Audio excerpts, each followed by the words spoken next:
UNC, 10-6 overall. They face some good teams in non-conference play too. Taking on the likes of UNC, Clemson, Duke.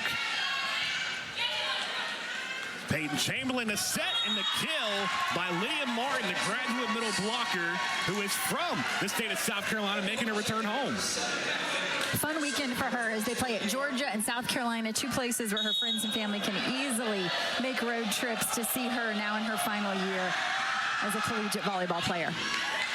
Served by Martin, outside attack on the push from Riley Whiteside, and that's the first kill for South Carolina. And something you're going to notice early here, Danny, 3 blockers up for Oklahoma there. And that's one of the many things that this Oklahoma team does just a little different than some of the other teams across the league, and we'll point those out as the day goes on. But Riley Whiteside still finds a way to get the best of it. Served by Tyra Smith. On the outside, popped up after the attack by Camille Gibson. Whiteside dug out in the back from Callie Kimoha. Sarah Jordan, the set, outside attack by Smith. On the near side, Shelton. What a rally we have to start in set 1. Violation, point going to go to the Gamecocks. And that's the one thing when it comes to the 3 blockers for South Carolina. Oklahoma, second in the conference, averaging over 2.5 blocks per set. They want to be ready for that. Yeah, absolutely. This is a team who has been really physical at the net. Oklahoma not only blocking balls, but killing a lot of balls as well. So they're bringing a physicality to the conference right away.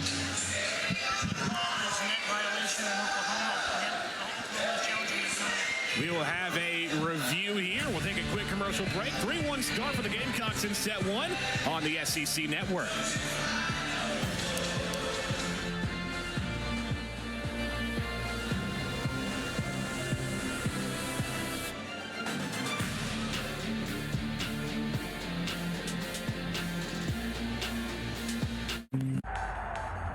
It's the dawn of a new era in the SEC. And it's a whole new ballgame. We're bringing more to every practice, every pregame, every time we sing it, sling it, and swing it.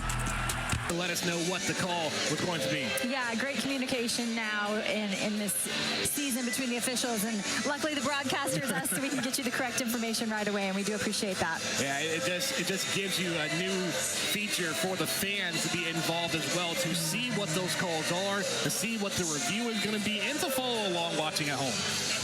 The call is going to be reversed, no net. And after the review, the call will be reversed. There is no net violation against Oklahoma, so not only will they get the point, they will retain their challenge.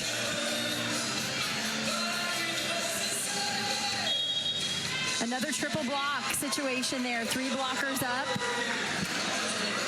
And as we have determined, none of them in the net.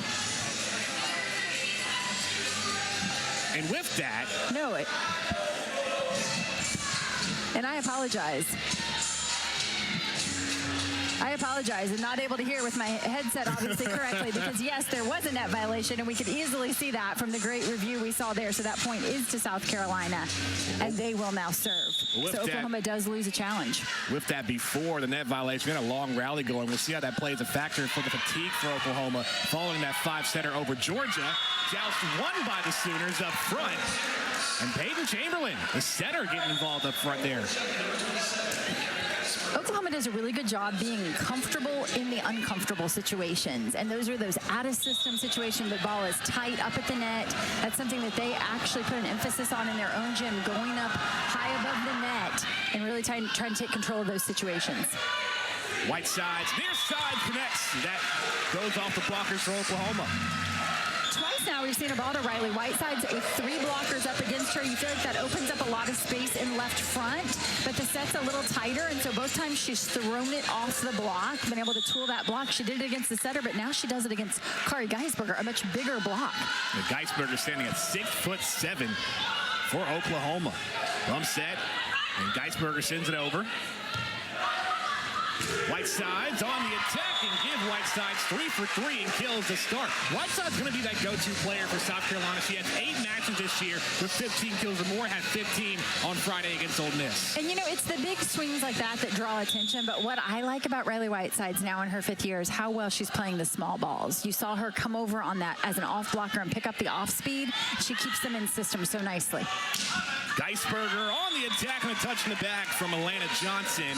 Point Oklahoma. The Sooners 8-6 on the year, 2-4 in the SEC, getting that second win over Georgia, first road win in conference.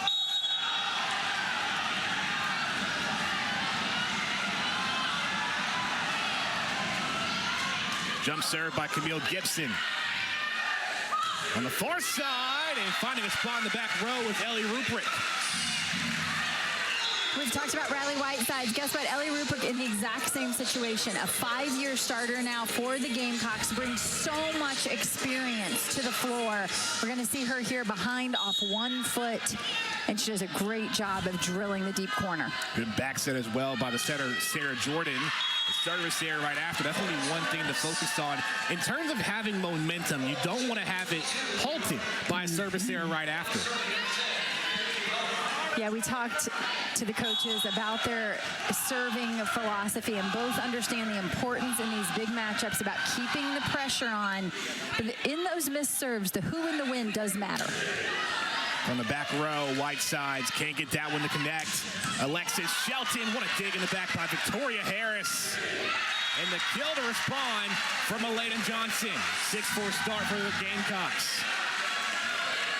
Harris, the freshman for Carolina, coming off of an ACL injury out of high school, early enrolled here, but was really just rehabbing her knee and now has stepped in to that starting position at the libero.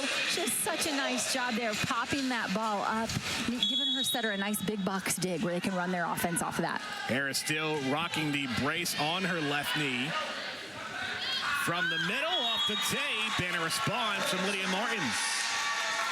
One of the things that Oklahoma just does so incredibly well is to run their middles. And if it's a good pass, it's easy, but this is a team who's not afraid to push their middles even on what we would call a medium pass, where the setter has to come off the net.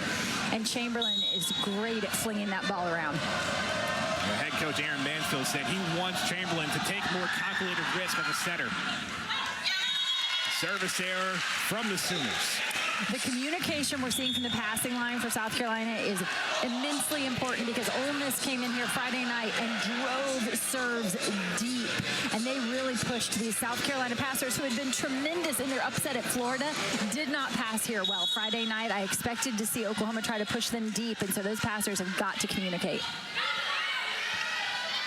On the outside, Shelton blocked, but still in play.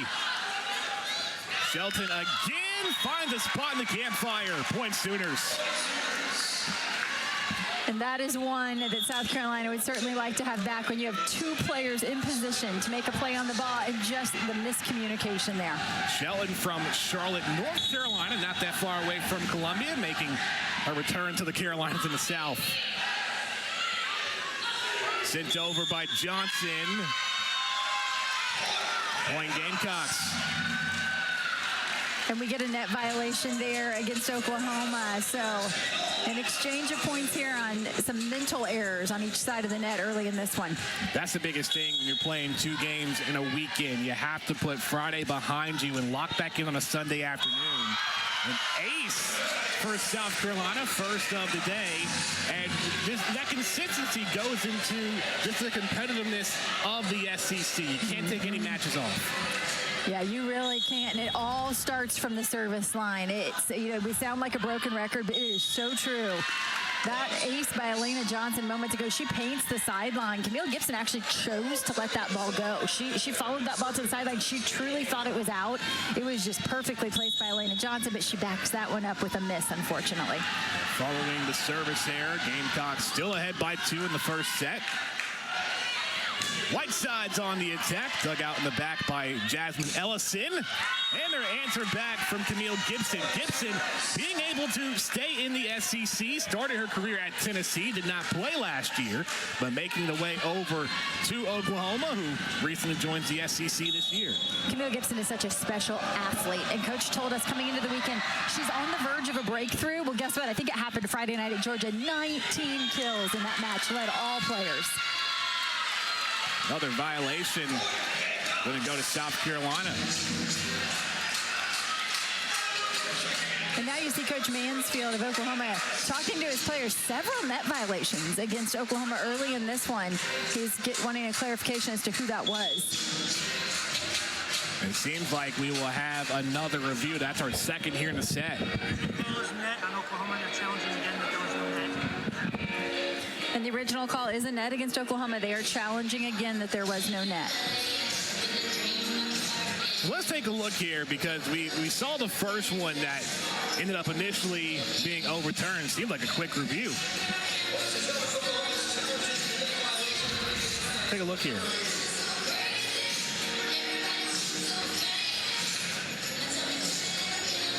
Looks as though they're going to be in the net again this time, which I believe would mean Coach Mansfield would be out of challenges. You see the right hand of Gibson. Saw that net move, too. And you see the arm sleeves that these players wear, and you do wonder if at times even they aren't aware of a brush of the net. You play the arm sleeves, Missy? I did not wear the arm sleeves. I'm kind of jealous because they look really good. And the call is confirmed in the net on Oklahoma. But you never played with those sleeves. I didn't. No, I feel like I kind of missed out on the cool apparel, you know? And that is risky. So initially, we thought that the first challenge stood, but it turns out Oklahoma does have one challenge left to go in this match. The play continues, a serve by Harris. Overpass, joust, sent back over the Gamecocks' way. Whitesides off the hands, popped up by Shelton. Gibson tools it, point Sooners. Gibson's physicality and just their ability to shoot her the ball. Do you see that ball out of Peyton Chamberlain's hands? How flat and fast that attack is. Timing becomes so important. And South Carolina knew coming into the weekend that would be a key for them. Can they slow down this fast offense? Jordan on the outside, Tyra Smith. Oh, great recovery, second effort, but point goes to the Gamecocks. Nice setting choice there by Jordan, pushing that ball back to Smith, giving her a one-on-one opportunity. Camille Gibson nearly stole it from her. You saw Gibson reach back into the seam, was able to actually slow that swing down. Both sides have been hitting at a high clip. We have yet to see an attacking error in this set. The near side poke by Gibson. Back row attack blocked. Bump set by Harris. Whitesides fires. Too strong. No, there's a touch. Point Gamecocks. Really nice job by Harris in this somewhat broken rally. It's the freshman who steps in, clears everybody out, says mine, mine, and hangs up a really nice out-of-system set to Riley Whitesides at the left pin. Well, head coach Sean Mendoza said that Victoria Harris does not play like a freshman. That says a lot. That's a freshman libero. Too wide on the attack from the Sooners. Point South Carolina. Starting to create some separation. How have you really seen the Gamecocks control this first set, Missy? I think they've just been able to keep their errors at a minimum, and we've seen too many errors from Oklahoma early. So timeout, Oklahoma, 13-9 start for the Gamecocks. More to come after the break on the SEC Network.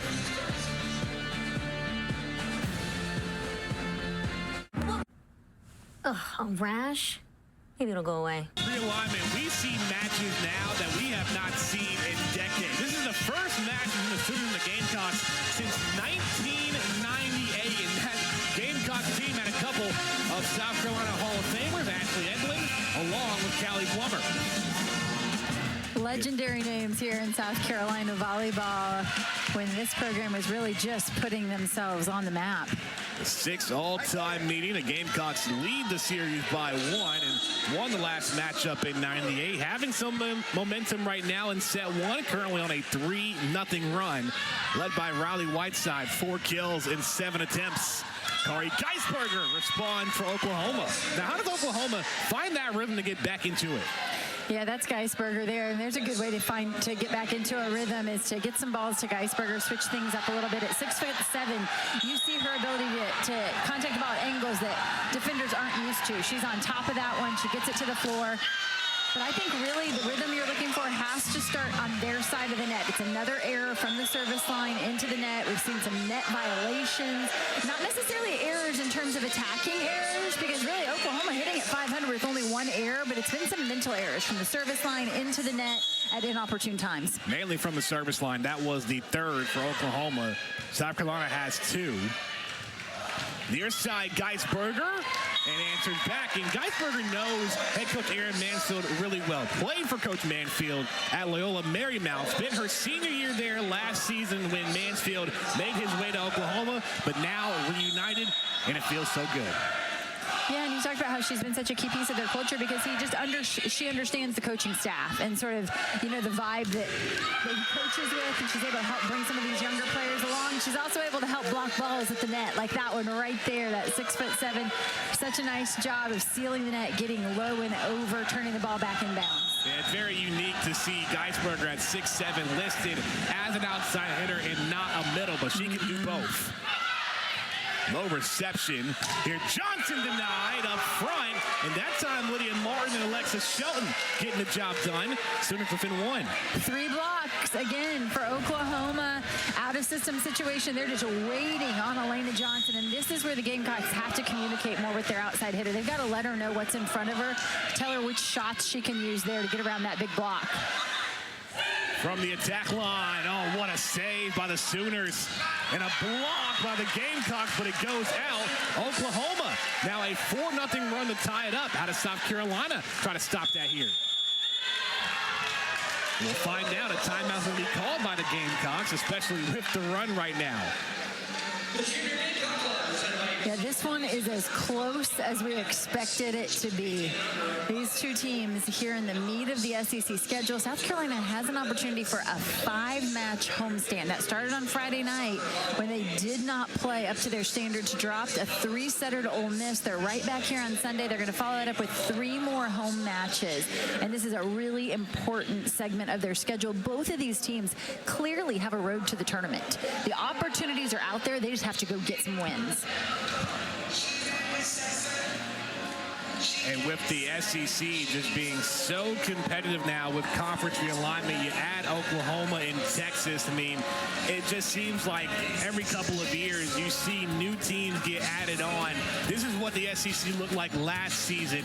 Then you go further out west in 2024. You add Oklahoma, you add Texas, and then you got to update it again next season when Vanderbilt gets their volleyball program. And when you talk about competitiveness, you get the SEC tournament back in 2025. Going to be in Savannah, Georgia. Yeah, it's going to be so much fun. I'm really looking forward to that.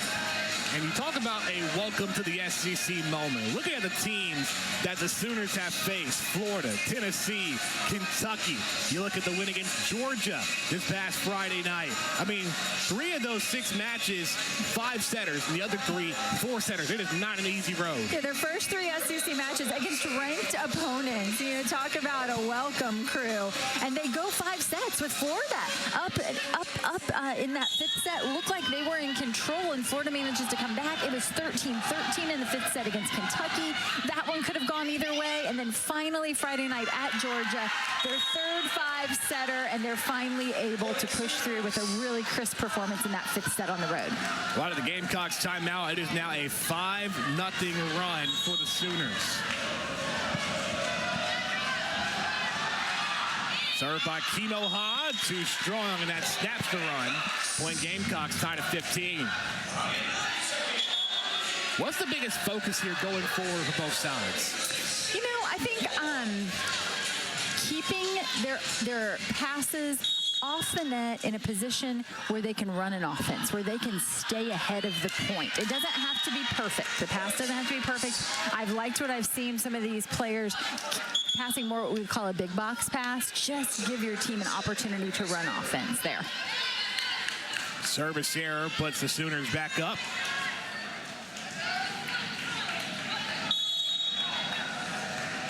Geisberger on the serve. A service error from the Sooners. That is the 5th from Oklahoma, and South Carolina has 4. I mean, you talked about it, Missy. It all starts at the service line, and both teams hitting at a high clip, but the service errors have been what stood out the most. And Oklahoma has been looking for something a little different from the service line, willing to switch it up because Kari Geisberger was not serving for this team early in the season, and now they've tried her. They've also opened up Camille Gibson from the service line, trying her at the service line. So looking for something different. How about Abiyanati? We haven't mentioned her name much, but her presence felt immensely here for South Carolina with that huge block. 51st block of the season for the senior middle. Another service error from South Carolina, number 4. And I think in talking to these coaches, when you get a service miss, you're hopeful that you're at least putting your opponent in a situation where they have to make a decision, you know, where they're following the ball to the line, following the ball deep. They have to make a tough decision, whether or not it's in or out. But some of the misses we've seen into the net or really errant out of bounds have just been easy decisions. Smith on the outside connects. Point Gamecocks. South Carolina up 18-17. Tyra Smith her 3rd kill. And honestly, Danny, that serve was questionable. Harris chose to pass it. That one may have been deep as well, but Smith will take it because she gets another kill in the stat book. Tyra Smith, a player to watch out for, the redshirt sophomore, averaging 2 kills a set. And that is in for an ace. It's those serves as well that are trying to stay in front to stay in. That's probably why there have been a lot of service errors from South Carolina. This is the serve they're going for. You're trying to split the passer, serve it in a seam, and serve it deep. And now she plays with her depth, bringing it short, mixing it up. Entering back is Alexis Shelton. Sooners within 1. Shelton her 3rd kill. And when they're in trouble, expect them to go to Shelton. That short serve took left front out of it, and the coaches for South Carolina were trying to get their blockers over there to be set up early against Shelton. Smith, I want to dig in the back by Shelton. 2nd effort, no luck. Hit the pin. Point Gamecocks. Here's an example of what Oklahoma likes to do out of system, a high, tight ball at the net that they typically try to go up and be aggressive with, but that one just too tight, travels over and out of bounds. Good communication there from South Carolina.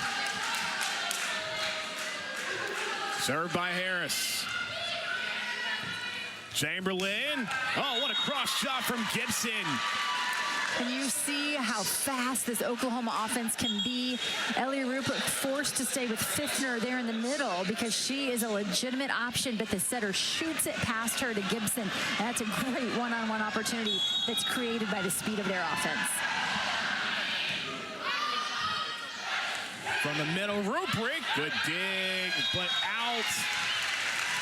South Carolina leading by 2 as we get deeper and towards the end of set 1. And a great example as to why you want to set your middle as much as you can. Even when it's not working, it's working. Just a fingertip on that one from Rupert, and it goes for a kill.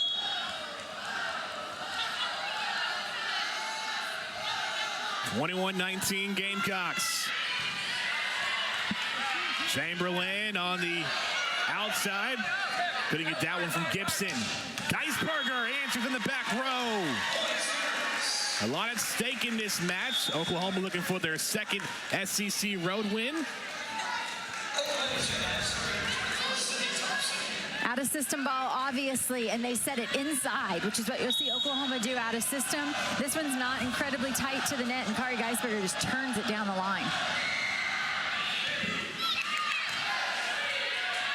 Whiteside blocked. Point Sooners tied at 21. Triple block once again, and Oklahoma consistently has been able to get 3 up against those South Carolina outsides. Fiftner in the middle right now for Oklahoma was not playing at the start of the season. They had an injury to KJ Burgess, and she's a bit of a smaller blocker, so I love the fact that they're giving her help with that triple block. Geisberger with the force on the near side, and the Sooners take the lead.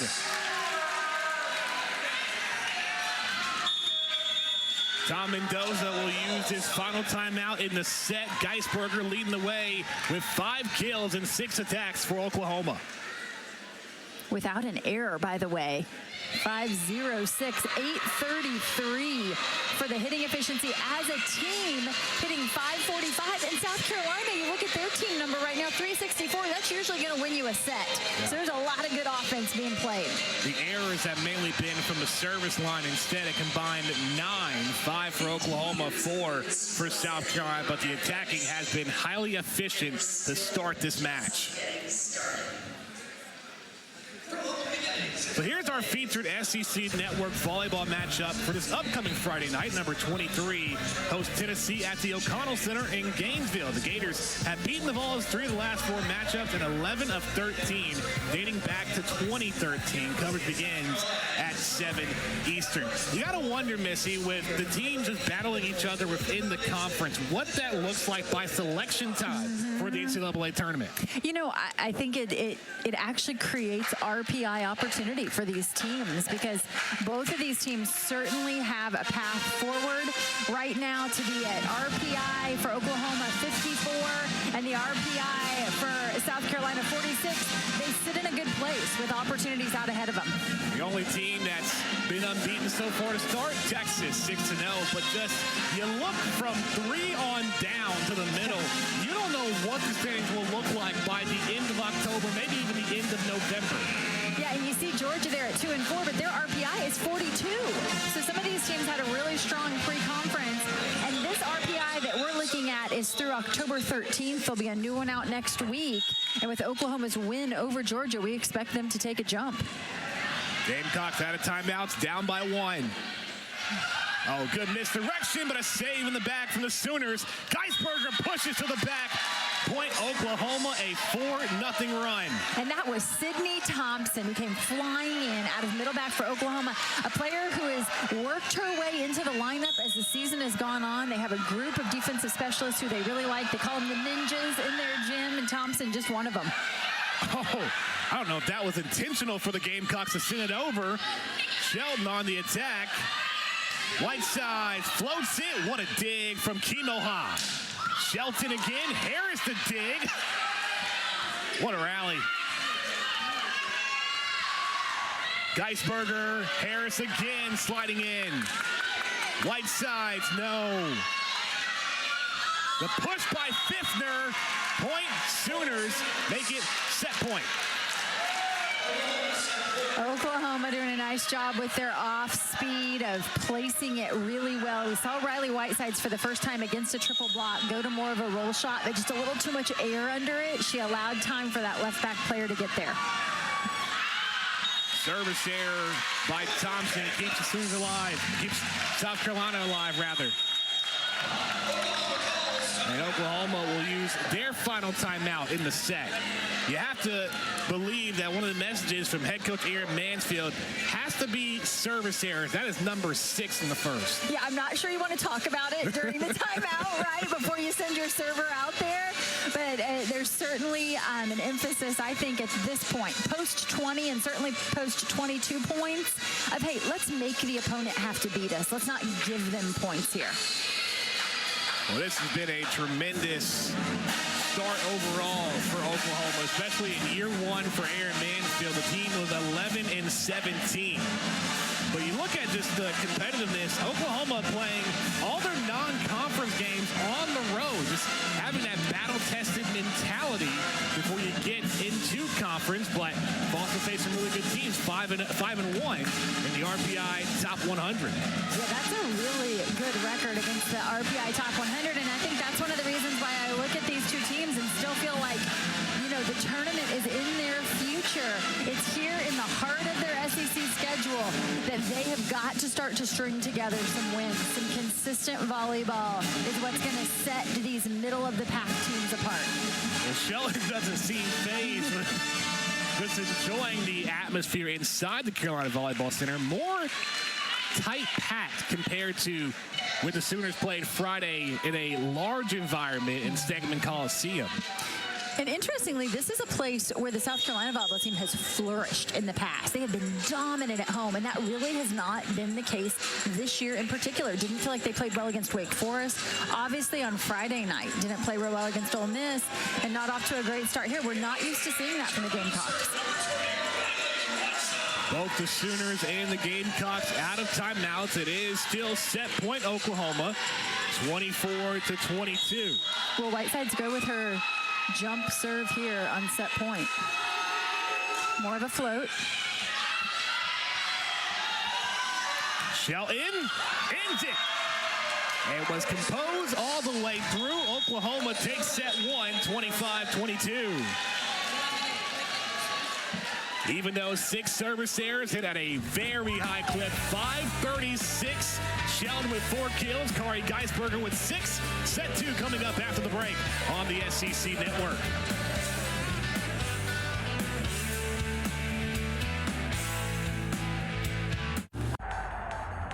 It's the dawn of a new era. And Oklahoma taking set 1, 25-22. As they continue their journey in their first year in the SEC. Really battle-tested early on, but got that first win in conference and a big 4-setter against 20th ranked at the time, Tennessee.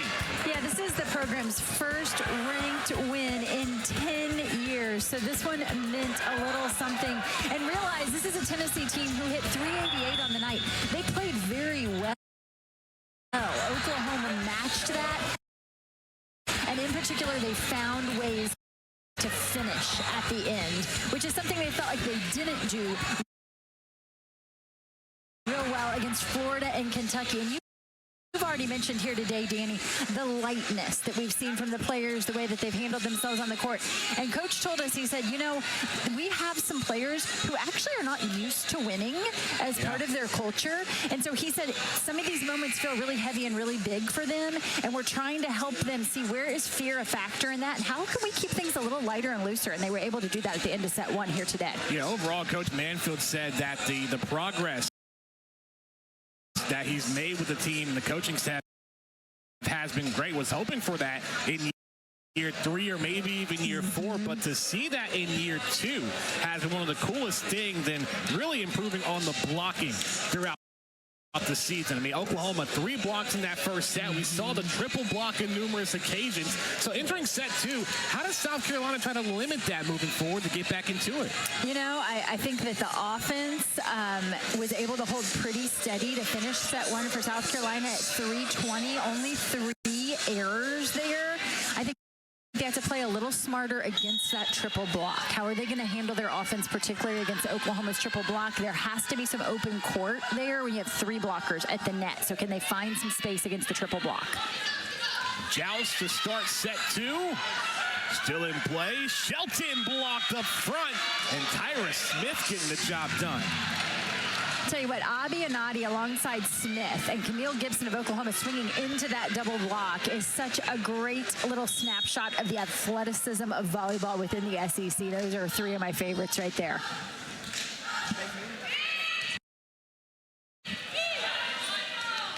Geisberger, the 9 from the middle. Rather, that was Martin on the attack. Already a 2-0 start for SC. Anadi doing a good job here of making her presence felt early in set 2. Oklahoma was able to avoid her fairly well in set 1, and she can be dominant at the net if South Carolina can get her going. An ace makes the 3-0 start for South Carolina. This is a little bit more what we would expect from the Gamecocks serving in their home facility. We expect them to look really comfortable. Head coach Tom Mendoza looks on, happy to see how his team has responded to start the second set. And that time, the attack connects from Camille Gibson. The other thing for Gibson as well, getting that first win over Tennessee, being a Tennessee transfer, didn't play last year. That had to be an amazing moment for her. Yeah, I feel like that one probably just means a little more. Well, that's a tagline for the SEC. It just means more. The service error by the Sooners makes it 4-1 Gamecocks. We talked to the South Carolina team in terms of how it means more to them. They have 7 players on their roster from the state of South Carolina. And Coach Mendoza told us, obviously for all of our players, there's great pride in wearing that jersey. But when you've grown up in the state, you've got Carolina across the front of your chest there. That can carry a lot of pressure, but a lot of pride. Block, but a save by Kimo Ha. Gibson on the joust for the Sooners. Second effort. And connects Hannah Fifth, who you mentioned, Missy, playing in relief of KJ Burgess, who is out this weekend with an injury. And did you see that interesting play there? Again, Oklahoma, in what looks almost to be a mishit, they send that ball tight up above the net, is something that they purposefully do out of system. And then they go up and battle those tight balls at the net, try to create a little chaos on their opponent's side, and they're able to do so. Ace puts the Sooners within 1. You also have to believe that when you're facing some of these tough teams in the SEC, you're facing key players that you haven't seen before. I mean, for Oklahoma, facing a middle blocker in Sophie Fisher against Georgia on Friday kind of helps them get prepared for the blockers up front for South Carolina. Another service error makes it point Gamecocks. As you prepare for opponents 2-in-1 weekend, you're obviously always trying to find some commonalities so that in practice that week you can, is it going to be about defending the right side of both of those teams, things you can work on. But, Oklahoma comes into this one after a week off, and they said they really focused a lot on rest and recovery. Just as much as they did on preparation at this point in the season. From the middle, Fiffner out. Fiffner just wide, but I really like the fact that you were able to see Peyton Chamberlain there. Before she delivers that ball to Fiffner, there's a split second where she takes her eye off the ball and takes a peek at her blockers. And that just allows her to see what's happening on the other side of that, and that's why she creates so many one-on-one situations. Well, some miscommunication there from Oklahoma, and it's been mainly South Carolina here in set 2. 3-0 run for the Gamecocks. How does Oklahoma get back in rhythm? Yeah, that right there is just maybe lack of reps together. Obviously Camille Gibson new to the program, and Peyton was thinking hanging a ball behind. Camille did not necessarily think there was room there. I think what you have to understand when you play with Peyton Chamberlain is that she's going to fling it around. So as an attacker, you always have to be ready. Point Gamecocks.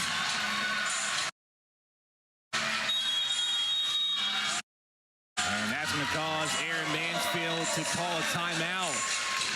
Make it a 4-0 run for South Carolina. 8-3 start in set 2. More to come after the break on the SEC Network.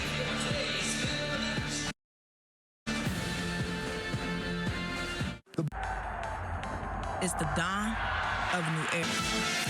Riley Whiteside's now a 5th-year starter here at South Carolina, leading the way with 4 kills. But sometimes it's not about the numbers. It's the experience that she brings to the floor for these Gamecocks. At this point in her career, Coach said it's not about making big changes, but can we get her to play her best and to do it consistently? And that has been the case for Riley Whitesides this year, who's not only been so good across the front row, but playing a beautiful middle back for the Gamecocks as well. And you're going to see her in every serve-receive pattern. Geisberger can't get that one over the tape. Point South Carolina, 5-0 run. And with Riley Whiteside, head coach Tom Mendoza said that she carries so much of the workload just everywhere. Not just in attacking, but also in serve receive. So when you have a player like Whiteside that's doing everything, sometimes you have to focus on different aspects of the match. And an ace for Victoria Harris. 6-0 Gamecocks run. Oklahoma called a timeout. They come out of it and still having some struggles. What's going on right now? We've seen 2 aces in this set from South Carolina, and I think one of the big differences is when you look at the numbers, in this set, South Carolina has 2 blocks, and they came early in this second set. They set the tone, and what they did is they made Oklahoma uncomfortable. We didn't see Oklahoma look real uncomfortable in the first set, and now you're seeing some miscues. You're seeing another mishit there. We've seen some issues in serve receive for Oklahoma. So South Carolina with their foot on the gas, making the Sooners uncomfortable here. It's really more of the mistakes by the Sooners here in set 2. The Gamecocks have only had 1 kill in this second set. Fiffner, and it's going to be a net fault, a point to the Gamecocks. 12-3, 8-0 run. There's going to be a net violation called here, and Fiffner is saying, no, that wasn't me. If what I saw is correct, I do think, excuse me.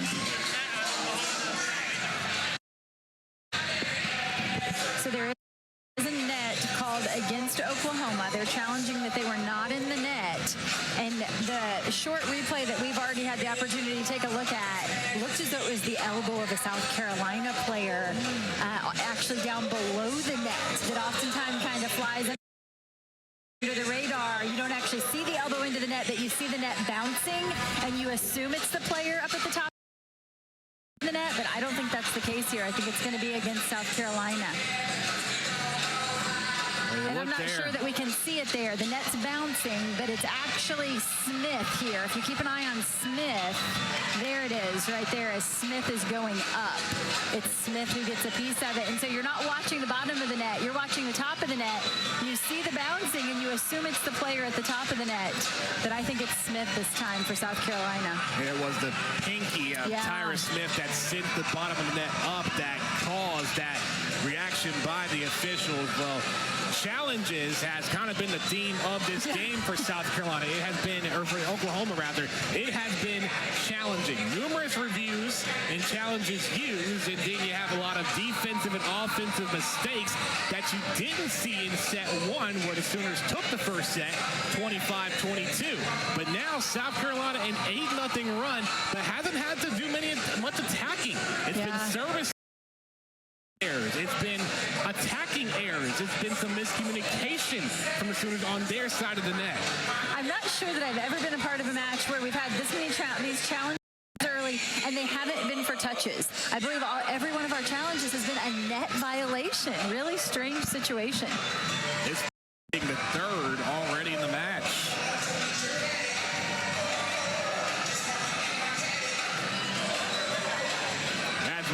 Spoke on at the start, the push-to-talk function, a new feature in the SEC this year, however unavailable for today's match. The officials have been generous enough to come our way to give us the call and the result. These new features, though, I mean, you mentioned along with the push-to-talk, you have the Hawkeye feature as well for the SEC that helps you get more in-depth on reviews. And that just helps carry the game, not just from a regular season. Normally those types of things come in the postseason. Right. But you get that early in the regular season, throughout non-conference play, throughout conference play as well. It just helps to just streamline everything through and through. And I think it's important for the coaches to get used to the replay system if it's going to be in the postseason, because there's some strategy that goes into that, and you've got to know where you have your best looks.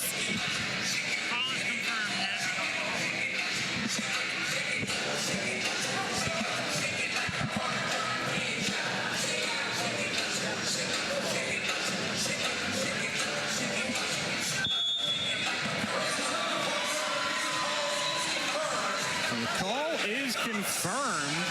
It is a net on Oklahoma. So if that holds true, that means Oklahoma is out of challenges for this match. Unless this goes to a 5th set where coaches will receive one additional challenge.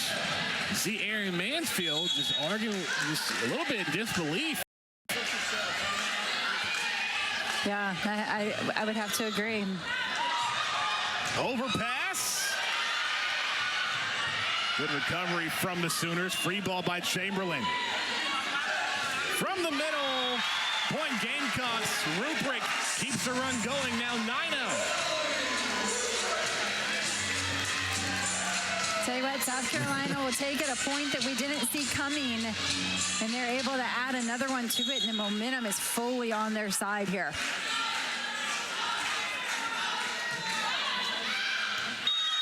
Service error, and that stops the run. Now you got to wonder if you're Oklahoma, battling a lot of adversity, no more challenges to use, 8 service errors already. What do you do here to find that momentum here, Missy? Well, interestingly, they've subbed out Camille Gibson, so they're not going to go with a high-risk serve here. They're going to go with Sydney Thompson. So they're looking for some consistency to try to string together some points. On the near side, the push. Another kill for Tyra Smith. Give her 4 on the afternoon. Really smart decision there by South Carolina. We talked about it in set 1. The big block for Oklahoma really took over, and South Carolina didn't challenge them with a lot of off speed. When you have 3 blockers up, there is some open court on the other side of the net if South Carolina can find it, and they're able to there. Near side, and that's one way to answer back. Alexis Shelton. That's the go-to for the Sooners. Shelton averaging over 4 kills a set tonight.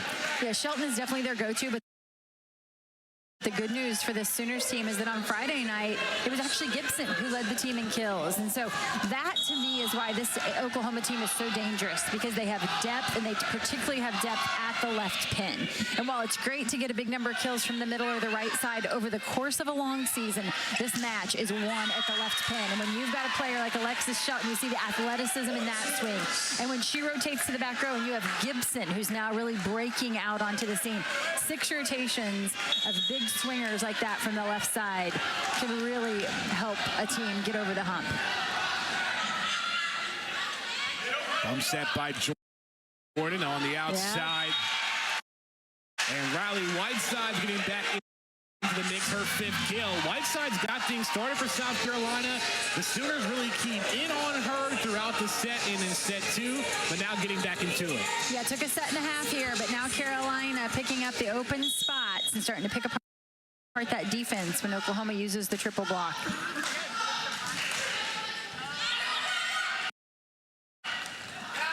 Shelton dug out in the back by Harris. Johnson down the line. Elena Johnson, another one of those South Carolina natives, only a sophomore. She's listed at 6'1", and Danny, she plays really long. She almost looks longer than 6'1" with that high reach on her attack. When you add together the offense from Elena Johnson and Riley Whitesides and Tyra Smith, all 3 of those players from South Carolina, and they account for over 70% of the Gamecock kills. Too strong on the attack from White. And a touch. We'll make it point Gamecocks. It's actually a net violation. Another net violation. This one against Lydia Martin. She doesn't seem to be complaining. So I think she must have gotten a piece of the net. And it's another Gamecock point.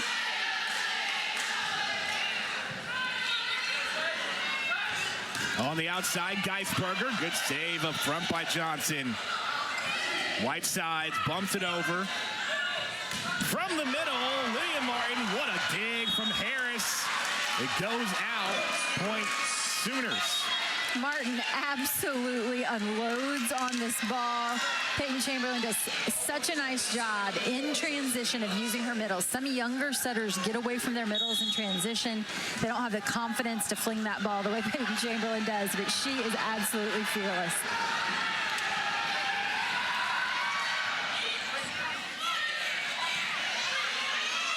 Johnson from the attack line. Good save in the back by Ellison.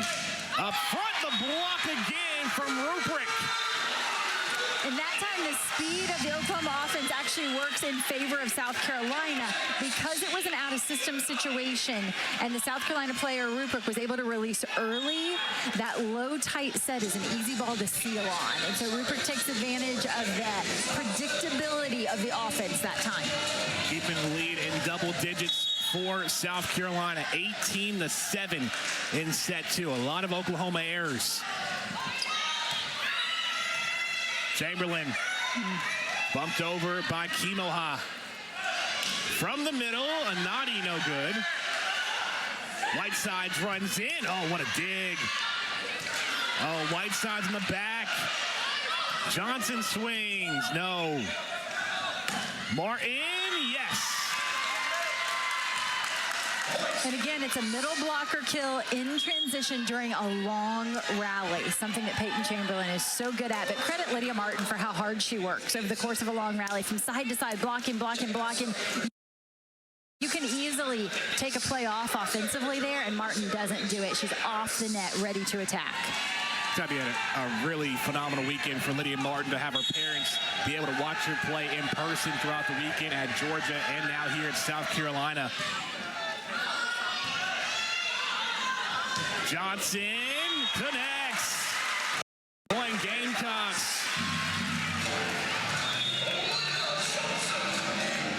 Because Elena Johnson and Riley Whitesides are able to stay in for all 6 rotations, they always have a back row option. Both those players have the green light. That time, Johnson swinging from the front row, but it makes the South Carolina team very dangerous to always have that back row option. We saw moments ago a ball passed up to the back row for Oklahoma, and there was no one back there to take a swing.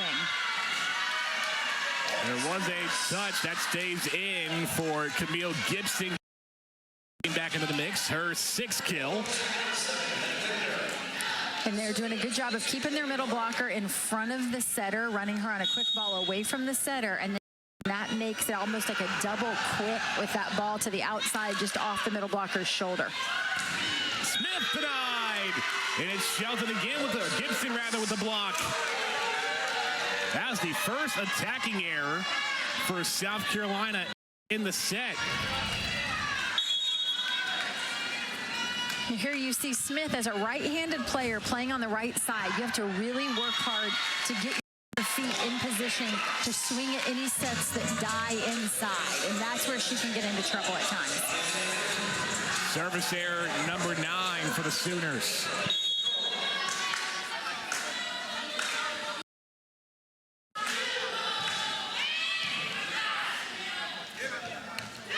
Shelton. Gibson rather couldn't get that one through. Chamberlain setting up Fiftner from the middle. And really for Oklahoma at this point, it's just being able just to get back on track. This set kind of got away from them early.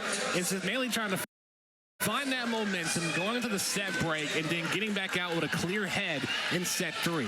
Obviously, the points from set to set are a wash. You start at 0, but as you said, the momentum's not a wash. Right. That momentum goes with you.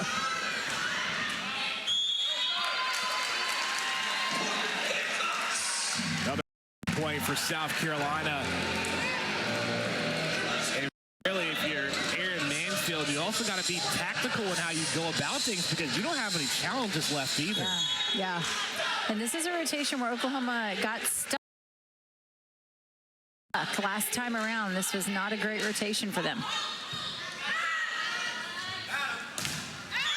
And that was last touch off of Gibson. But they're going to give Gibson the point, give her the kill too. We've got a net violation against South Carolina. Coach Mendoza was questioning it, but it looks like his players are waving him off. They're saying, no, we did get the net. There's a lot of net violations, just 2 sets in. Tyra Smith connects on that one. It has been all Gamecocks in set 2, even hitting on a high clip, still at 350. And that set in the gap behind the setter, and Tyra Smith does a better job of speeding up her approach to get her feet there. When her feet aren't to the ball, it's a much more blockable attack.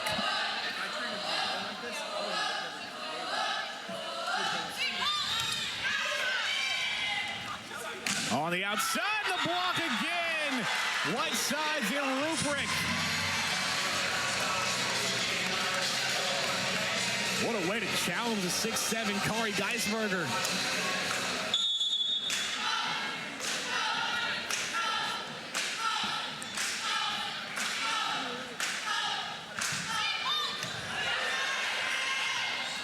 Near side, and Sheldon gets back in, getting a clear attack. I mean, for Oklahoma, They hit at 5:36 in set one, but prior to that kill, hitting at 0:40 in set two when you added the attacking errors and the mistakes that they've made.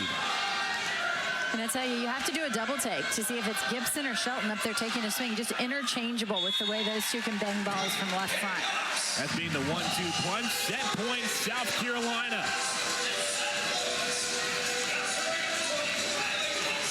With more service errors continue to rattle Oklahoma. That is 11 now.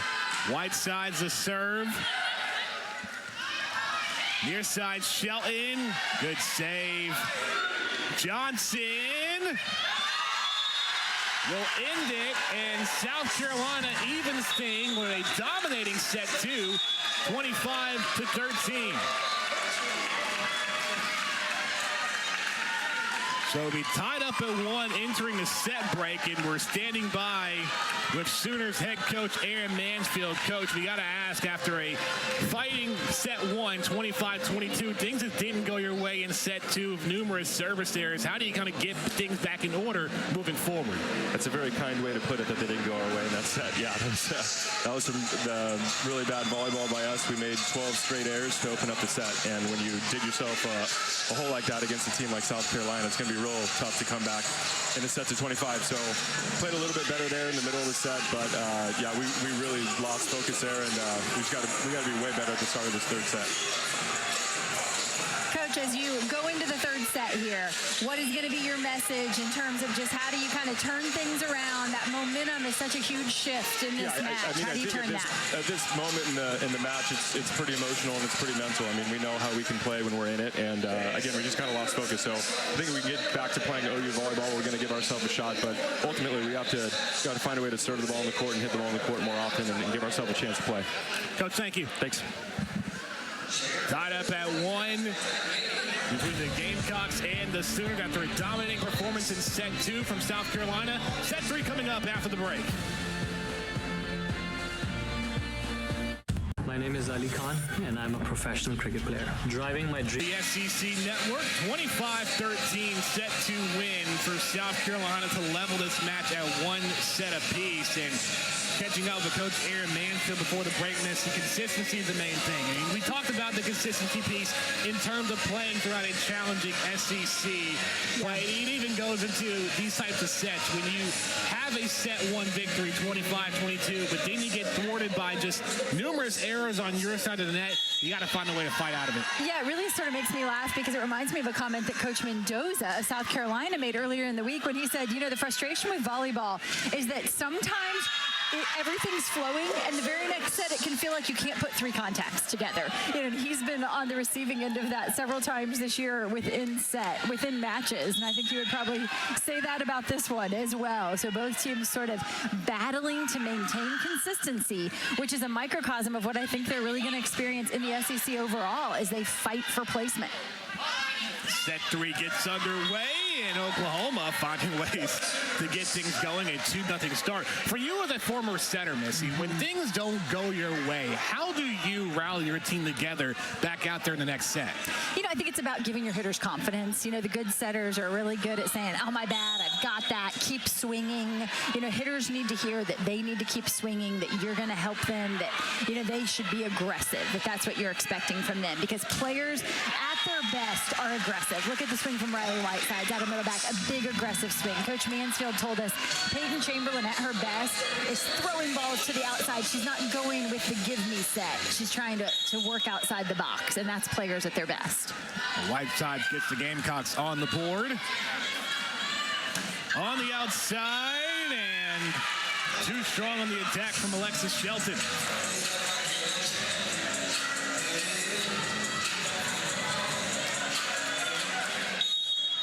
South Carolina had lost 4 sets in a row here in the Carolina Volleyball Center, so finally broke out there in the second set against Oklahoma and trying to keep it going. No look on the attack from Geisberger. Whiteside runs in. Point Gamecocks. Whiteside's heating back up. 8 kills today. That's the give me against the triple block. There is just no way left back can cover the entire left side of the court there. So until Oklahoma makes an adjustment, Riley Whiteside needs to continue to go to that shot. It scores just as much as a big swing. Almost an overpass, and just too far, outstretching Shelton's hands. And that makes it a 4-0 run for South Carolina after giving up the first 2 points. And Anati does a great job of shadowing the setter there, letting her know she's right there, being present at the net. Chamberlain to Shelton, blocked. Point Gamecocks. 5-0 run. Very similar to the start of set 2, where Anati is able to shut down some big offensive swings from Oklahoma with a really physical block. And what that did in set 2 was caused Oklahoma to become uncomfortable in their attack. We'll see if that can be the case here for the Gamecocks. Shelton pushes, popped up by Johnson. Whitesides, and that triple block snapped the run for the Sooners. Harris comes flying in. The libero uses her hands on a back set there. Riley Whitesides, I really like how aggressive she was out of system. Kimoha on the serve. Jordan from the middle, Anati. Point Gamecocks. Abby Anati, that's her first official kill of the day. And that's when you want to use your middle, when it doesn't look like the perfect situation. Because on a perfect situation, the block is ready for it. But as Jordan is pulled into left front, notice what Anati does. Anati stays with her. She continues to shadow with her, calls for the ball up in the air, ready to go. Shelton to the back row. Bump set by Harris to Whitesides. Got it in front. Point Gamecocks. And they're finding ways to get through that triple block of Oklahoma. Yeah, the distance off the net there actually worked to Whiteside's favor, because now timing becomes an issue for the blockers. They're not just up and over, but they have to time it correctly, and they weren't able to do so.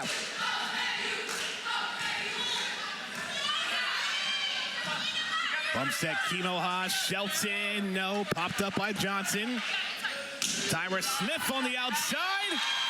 Point Gamecocks. And the ball is called down. There for a moment, we didn't know if the official had blown that ball dead. But they had. I like the change up in the offense from this young libero Harris for South Carolina. Instead of setting the ball out of system to the left pin to Riley Whiteside, she uses Smith from the right side, so trying to vary the offense out of system. Chamberlain, the Geisberger. And that's one player the Sooners need to get going. Corey Geisberger was really beneficial in that first set. Got to get her going again in set 3. Yeah, Geisberger, prior to that swing, had 6 kills, but also had 3 errors, so hitting only 200 in this match.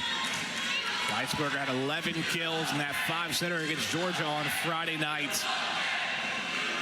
So far today, 7 kills and 5 blocks. Smith runs in. What a save by Kimoha. Good recovery from the Gamecocks. Shelton. Point Sooners. And again, you just see a nice look of Oklahoma's aggressive play out of system, where they hang the ball tight inside and they go up and really challenge the opposing block with their physicality. Starting to find some momentum. South Carolina's points have come in bunches and runs. 5-0 and 3-0. Sooners got to find a way to get through some more. Near side, Whitesides. Kimoha is there. Outside. Second effort. Too strong. You're really starting to see a lot of wild swings from Oklahoma. We talked about their high efficiency. Now it's starting to drop. Yeah. 111 right now in set 3, 258 as a whole. Yeah, we saw one from Alexis Shelton on the left side, and some of that is players going for blockers' hands. If you miss, it looks like a very errant ball, where if you may have just missed a finger by a millimeter and it looks like a really bad swing. So some of that is just the aesthetics of that swing. Dig by Harris. Whiteside's the attack. Stopped in the back row. Lydia Martin. Oh, good save up front from Whiteside. One-hand block. Shelton the attack. Whiteside pushes. Outside. Out. What a rally, but South Carolina winning that point. And Riley Whitesides is able to manage the triple block. You saw her swing high down the line on the first one. She tipped on the second one inside. Neither of those go for kills, but she doesn't error her team out of the rally. She extends the rally, and they're able to win it. McElveen in the serve for the Gamecocks. Chamberlain, the Shelton denied. Setters don't get many of those. Sarah Jordan, enjoy that one. Sarah Jordan, one of the newcomers for the Gamecocks this year, transferred from Towson, and Towson produced some great players in mid-major play in the CAA. As a Towson athlete, she played against South Carolina at the start of last season, and now here she is in a Gamecock jersey. Lydia Martin answering back. What a spike. When Lydia Martin is in rhythm, I mean, that arm swing, she really comes through on it. People may be wondering what's that around Martin's neck. That is a Q collar that helps regulate blood flow and help protect the brain during impact. We're starting to see it really pick up a bit. Even some NFL players starting to wear it. It's Whitesides. Oh, what a save in the back. Whitesides on the swing. And that dropped in. Wow. Sometimes it's better to be lucky than good. Riley Whitesides, her 10th kill. You took the words right out of my mouth, Danny. Yes, sometimes things are just going your way. But credit Riley Whitesides for the quick reaction to cover herself. You know, as an attacker, you're hoping your teammates cover you, and sometimes you got to help yourself a little. Whitesides all over the set. 4 kills for the Gamecocks. And able to respond, Camille Gibson for Oklahoma. High, tight, and inside, out of system once again for Oklahoma. And you see the look of frustration on the faces of the South Carolina staff as Oklahoma continues to convert those to points.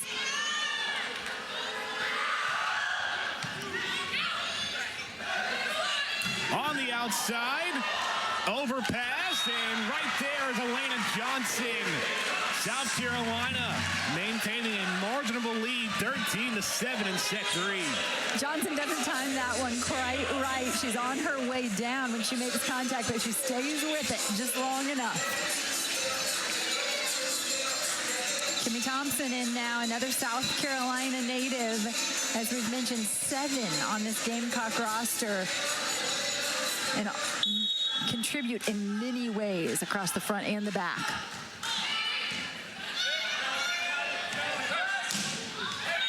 Attack stays in for Camille Gibson. And going back to Thompson for a moment, she had a big role last year where the Gamecocks ran a 6-2. Tom Mendoza spoke with us about how they'll run different formations, one to stay in a 5-1, but Thompson being able to be that backup center is crucial when you have a 30-match season. And Sarah Jordan actually had an injury in non-conference, missed a couple of games. And this is a team who can flip into a 6-2 if they feel like they need to do that to get some power across the front row. They did it for a few moments on Friday night, and so depth is a great thing to have over the course of the SEC season.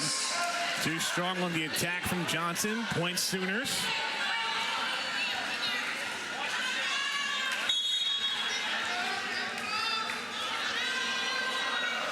Chamberlain to serve. Harris to Johnson, blocked. And when you have Johnson run up, it leaves so much space open in the back row.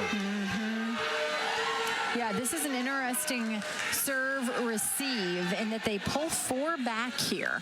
So they're passing 4 across after not being real good in serve receive on Friday night, making some adjustments. 4 people back outside to Johnson, and that time she's able to wipe it off the block.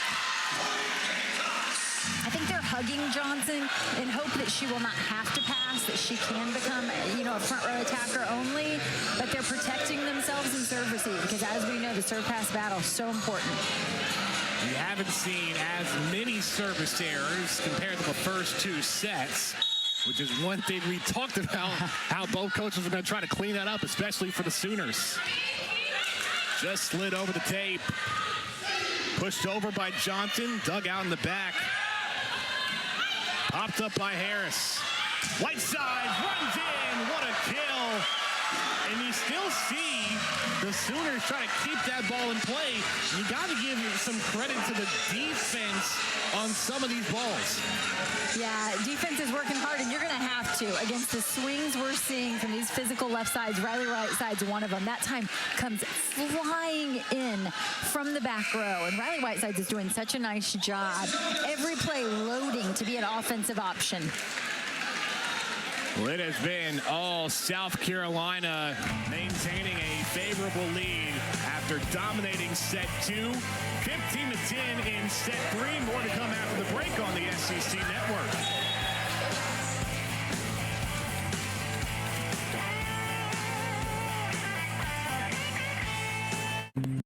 So, who's driving tonight then? Who's the... 8 Eastern, 7 Central, right here on the SEC Network. We'll have our own latest episode of True South.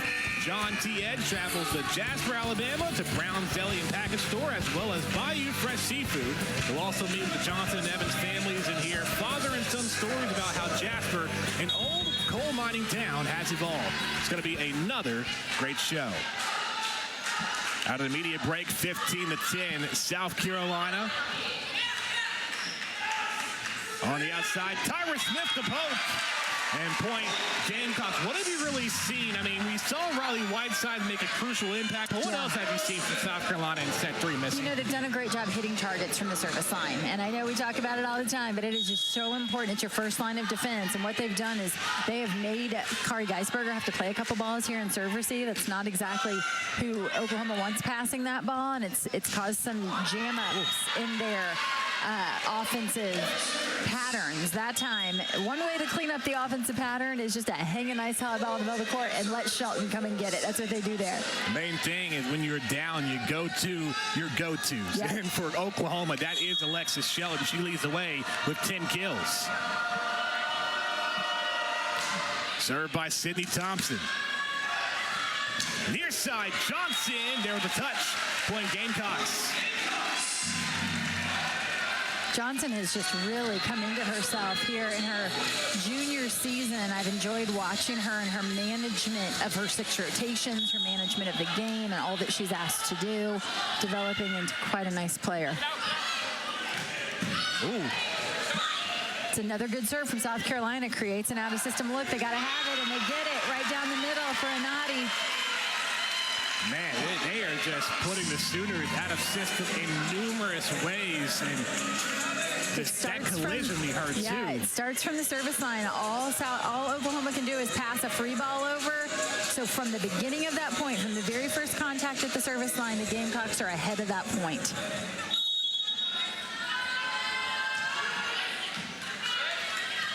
Chamberlain to Shelton. Point Sooners. And against a lot of teams, that serve that South Carolina just put in play puts you ahead in that point. But what Alexis Shelton can do with her athleticism is just pull you out of a hole. And she does it right there with that sharp cut inside the block.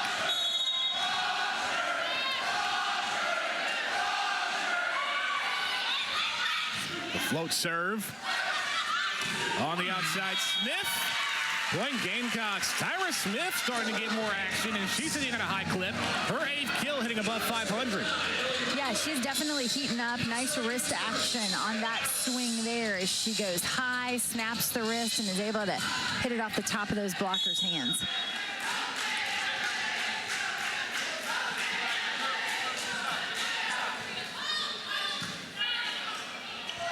From the middle blocks, Martin couldn't get that one through. But Martin, the second time to the back, dug out by Johnson. Smith, too strong.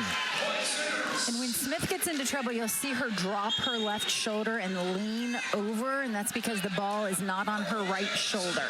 So they've either got to set her further to the pin, or she has to adjust as a right side attacker coming off the court and coming back in for your approach can be difficult. Sometimes backing straight out gives you a little more opportunity to get that ball on your right shoulder. Smith again. Tyra Smith heating up. 9 kills, and South Carolina at 20. A 7-point lead. The timeout will be called by Oklahoma. No, play will continue. And that's Tyra Smith using that big approach to her advantage. She gets outside the court, comes out at full speed, good fit speed from her and her approach, and a really nice push from her setter, Sarah Jordan, to get it out there.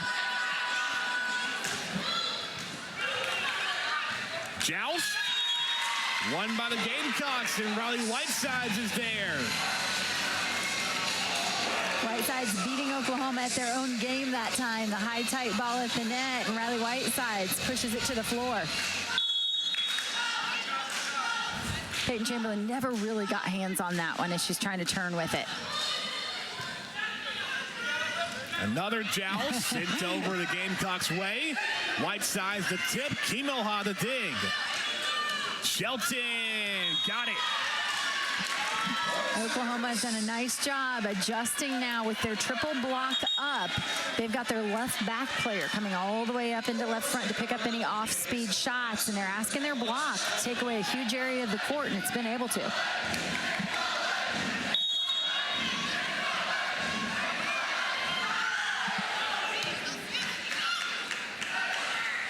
Whitesides near side, too wide. Point Sooners. You saw Riley Whitesides excited for the opportunity to swing against just two blockers. She's had 3 on her most of the night, or excuse me, most of the day. That has played a factor early, but the triple block from the Sooners, the Oklahoma, or South Carolina rather, finding ways to work through it. Service error from Shelton, and you haven't seen that much, just number 6 overall, but when you looked at the total service errors overall, rather 12 for Oklahoma, that was a big factor in those first 2 sets. And I think that's a good example of the when and where, that they do matter, that beyond 20, when you're just trying to work yourself back into a set, you can't afford the error at that moment. Point Gamecocks. A joust that the Sooners just couldn't keep up. Oklahoma going to call a timeout. Aaron Mansfield wants to talk things over. Yeah, a late timeout here, as it almost feels like this one's out of hand. But as you've mentioned, Danny, earlier, and your point so true, you feel like sometimes you just have to grab the momentum back. You can't let South Carolina sprint to the end here of this set and take it with them to set 4. And that's what Coach Manfield spoke with us about during the set break. It's just finding that consistency. And it's a lot of mistakes that were made on their side of the net in set 2. There have definitely been some cleanups, especially from the service line. That one service error we saw was the only one in set 3. So maybe this time out is just to get the group back together. It seems like right now this set not going to go their way. Going to go to the Gamecocks. So it's more so about refocusing in set 4 to keep this match going and send it to a decisive 5th set. Yeah, and I think, we talked big picture SEC coming into this one, Danny, and we just talked about the fact that there is a pack of teams from 2 to 10 that on any given night can win. These 2 teams have big ranked wins in conference play, and then there's been nights where they've fallen 0-3, and you thought, I didn't expect to see that. And I think even within this match, it's a small picture of what we're seeing on a large scale with such well-matched teams across this conference. Well, if anything, South Carolina is bringing that energy that they had in Norman, Oklahoma for football, where South Carolina beat Oklahoma on the road, and carrying that here on this Sunday afternoon. I mean, the way the band is rocking, it can be hard for communication on the South Carolina or for Oklahoma side. It can be hard for us here during these timeouts. And we're enjoying it. The energy is absolutely great. Yeah. And realize this Oklahoma team is the rookie in the league. So all these venues that they're traveling to, it's the first time for these players. They're learning to play on the road in new places with a new group of players. It's all about that learning experience in year 1 in the SEC. Out of the Oklahoma timeout, 23-15 Gamecocks. And Ace makes his set point South Carolina. Even more impressive that it comes out of a timeout, because that has been a consistent issue for teams this year that I've watched coming out of timeouts, serving balls out of bounds. And Riley Whitesides showing you what it looks like to be a 5th-year veteran.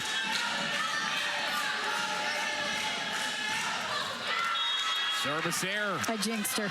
It's my fault.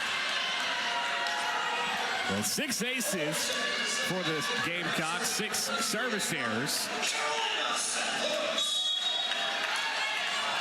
Still set point South Carolina. the outside, blocked. And Gibson keeping the Sooners in this one. Really great pass by Harris. I think they get what they want, but it was a slow developing slide. The block for Oklahoma had all kinds of time to get to it, and then South Carolina just has to cover their attackers a little better. Whiteside from the attack line. Chamberlain to Shelton. Play still going on. What a pancake there by Harris. Outside blocked. Gibson pushes. Point Sooners. And you saw there the up ref took out the line judge there because he saw the play was still going. Yeah, they said, yes, we think that was up on the pancake.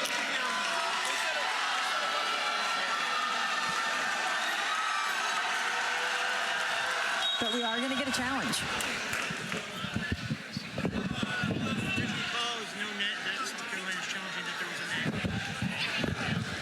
And the challenge is coming from Tom Mendoza of South Carolina. The original call was no net, and they are challenging that Oklahoma was in the net during that rally. See, if I was Coach Mendoza, if the pancake was on their side from Harris, so really for Aaron Mansfield, he can't do anything because they're out of challenges. He's out of challenges, that's right. Absolutely. But still, just what defense. It just Victoria Harris as a freshman who did not really have the senior season in high school that she wanted with the ACL injury.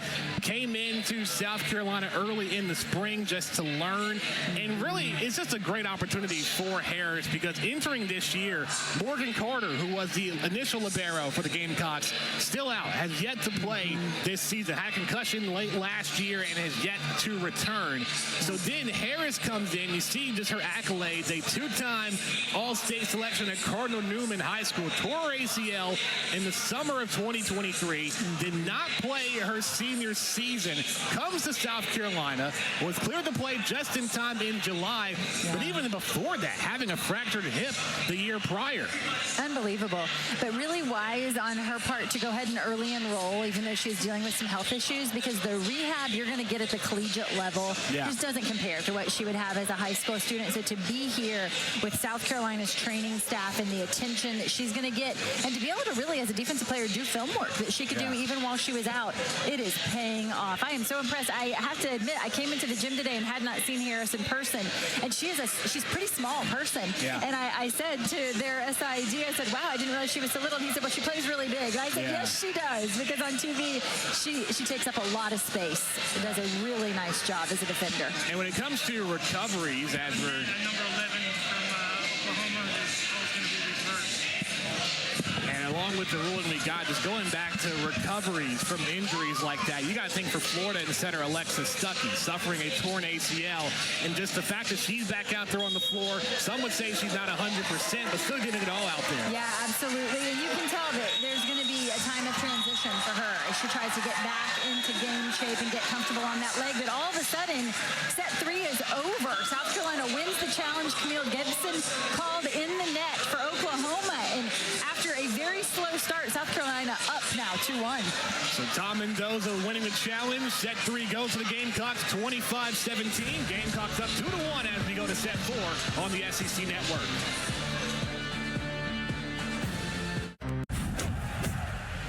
Champions are not born. As SEC play heats up, the weather gets cooler, and it is fair season. An overhead look at the South Carolina State Fair as the Gamecocks, after losing set 1, 25-22, found their rhythm, really capitalizing off of the Sooners' mistakes, taking sets 2 and 3, Missy.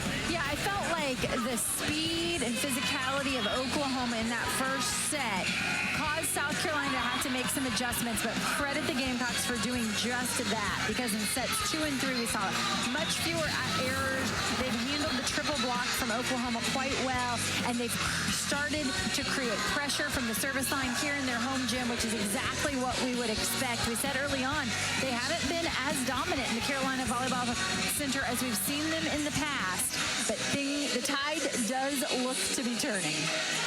You see the numbers through 3 sets. I mean, the Gamecocks have kept that high attacking percentage up at 312, while Oklahoma, with the numerous errors they've had, 221. But the big thing here is the service errors. Only 1 in set 3, but having 11 between sets 1 and 2 really set the Sooners back a bit. Yeah, I think the service errors jump out, and then as you mentioned, for Carolina to be above 300 in terms of their hitting efficiency, they have just been more consistent over the course of this match, and that is a makeup of the parts, right? As a team, you're trying to be consistent, and for South Carolina, they said coming into this one that a lot of their consistency would be based on the consistency of some young players who haven't played in a long SEC season, one of them being number 4, Darren White, who you just saw Smith. Their setter, Jordan, is a transfer. She's never played a long SEC season, and then we've talked a lot about Harris, the freshman in the Libero jersey. So some young players who are really going to have to grow up in a hurry. If they're on the attack, gets things started for Oklahoma. What do the Sooners need to do to force a 5th set going in? You know, I think they got to get back to their strength, which is going fast offensively and capitalizing on their athleticism, because their physicality at the net is second to none if they can capitalize on that by reducing their own errors. On the outside and finding space in the back row, Elena Johnson. And that's what's capitalized and worked out for South Carolina. Whiteside has been the primary attacker, but when you add Tyra Smith, when you add Elena Johnson, spacing the floor out makes it difficult for Oklahoma. And you saw the smart swing there from Johnson. Again, 3 blockers up for Oklahoma, and she doesn't try to go low and hard, but it's a high swing down the line. And from the middle, Lydia Martin. Those are some players that need to step up for the Sooners. We haven't seen much of Martin or Kari Geisberger, who was really crucial in the set 1 win early on. That's a good point, Danny, because as good as Oklahoma is from the left pin, and there are not a lot of 1-2 combos from the left pin that match what Oklahoma has, they still have become a little bit one-dimensional in terms of their offense. I think they can get more from Kari Geisberger and from their middles. From the middle, Abby Anati. Too strong, point Sooners. And that is another thing to talk about, Missy, because Alexis Shelton was kind of the keyed-in player for the Sooners. She leads the way with 12 kills, but that kind of took away from the middles. Yeah, 47 attempts combined between Alexis Shelton and Camille Gibson. And then Kari Geisberger does have 17 swings herself, has killed 7 of those, though. So she's starting to become more effective. Her errors were really all in that early in the match. Ball is out. And Oklahoma, a 4-1 start in set 4. And that's a result of that triple block, again, from Oklahoma. Riley Whiteside's very aware of the fact that she had 3 big blockers waiting for her, trying to roll that one down the line, and it creates an error.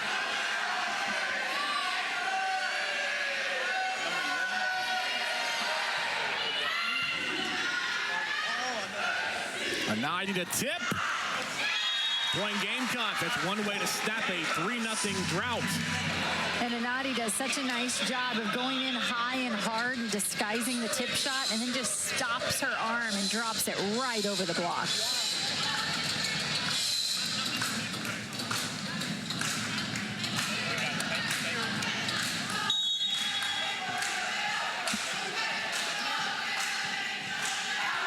Served by Victoria Harris. Near side, Shelton. And when you space things out, as we talked about, you go to Gibson, you go to Geisberger and Martin, that frees up Shelton for the kill. And Shelton is such a heavy hitter that defensively, you got to be back, waiting on that ball, and you can't release until you're sure of an off-speed shot there. So her big arm opens up some court in front of the defenders. Shelton on the serve. And Shelton with the ace. Only the 3rd ace for Oklahoma, but a 6-2 start.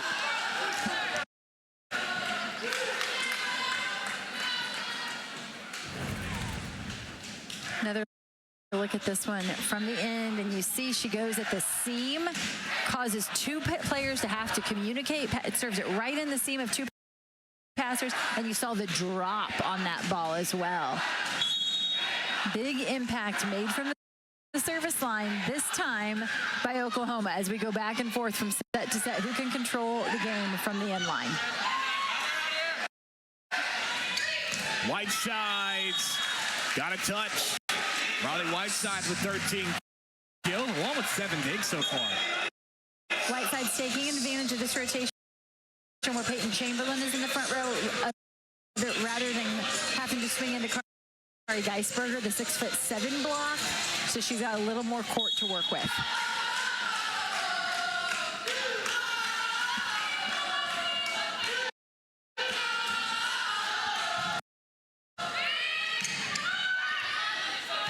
Bump set by Ellison. The attack in the back row by Camille Gibson. That is just such a great look at the high-flying athleticism of these left sides for Oklahoma. What they can do for you at a system in a broken play, and they can do it in all 6 rotations right now with the way Camille Gibson is matching the play of Alexis Shelton. Although a service error right after. Yeah. Kind of feels like you shoot yourself in the foot, doesn't it? And just with the total number of errors, 13. The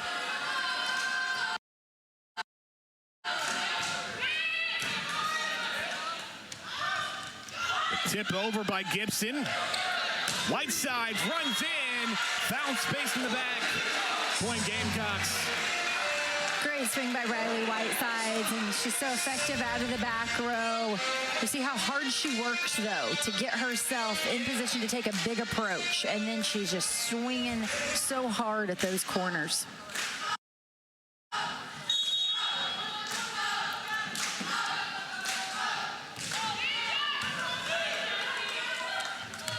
Near side blocked.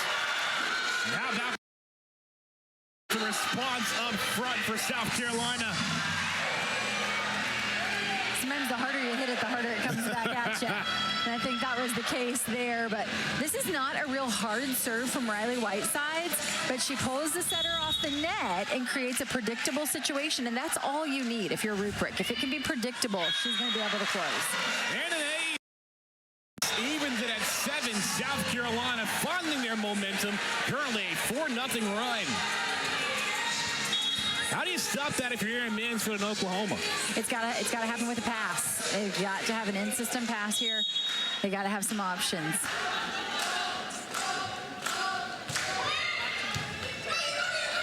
Setter on the run again. Gibson sends a free ball.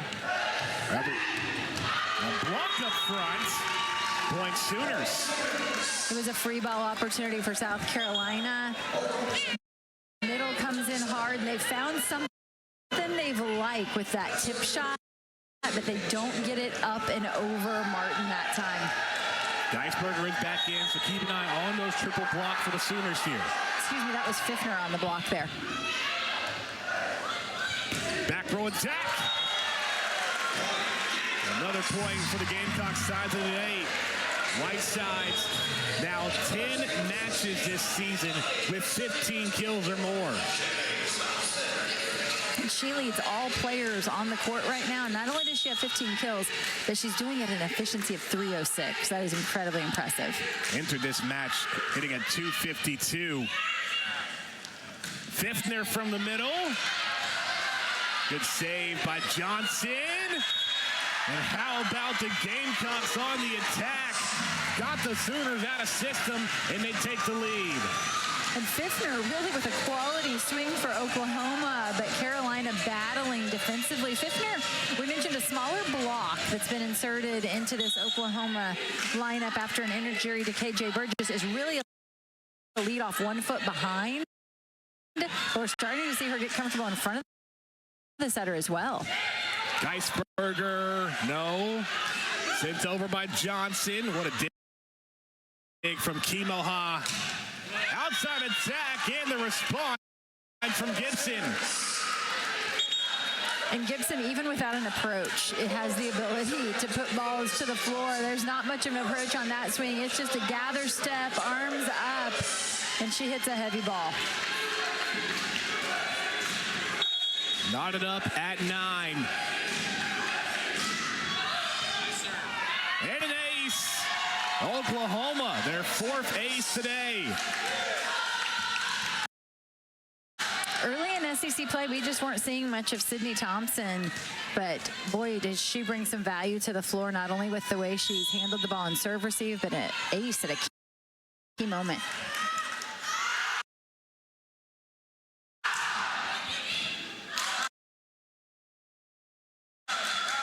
Another quality serve. Free ball. Chamberlain to Fiffner from the middle, and Harris couldn't keep it up. Fiffner right down the middle, and early when she was inserted into the lineup, we were seeing her primarily behind the setter, but that's a huge swing down the middle. And much like Lydia Martin, they take a big rip at the ball. It's not just a wrist action kind of swing. Oklahoma was on a 3-0 run, but snapped on the service there. You got to limit those going forward if you want to send this to a 5th set. I would agree. You know, we could talk to Coach Mansfield about his serving philosophy, and he said, you know, serving is very philosophical, and he said, I'm pretty reckless. And we've seen that today. Service error from the Gamecocks. Missy, as a setter, you would serve every now and again. What was her favorite area to serve? You know, I really liked to go down to the corner, like the deep right back corner. And so for me, I was typically serving from right back, and so it would be a cross-court shot. And that, I think as a setter, I particularly like that ball because I know it makes other setters uncomfortable. That ball coming over their shoulder can be uncomfortable. Nothing uncomfortable about that swing, and all of a sudden here comes Oklahoma, and we're seeing some middle develop here in this 4th set, getting their middles back involved. They've gone away from that a bit. Yeah, Lydia Martin now with 7 kills on the afternoon. Oklahoma out in front 13-10 in set 4. Jordan from the middle, the answer back. A naughty, no touch. We're going to get a challenge. Yeah, you saw a naughty hold her hands up looking at head coach Tom Mendoza.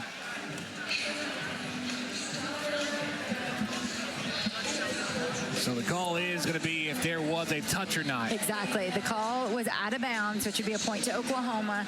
South Carolina very quickly went to the green card, challenging that there was a touch on that swing.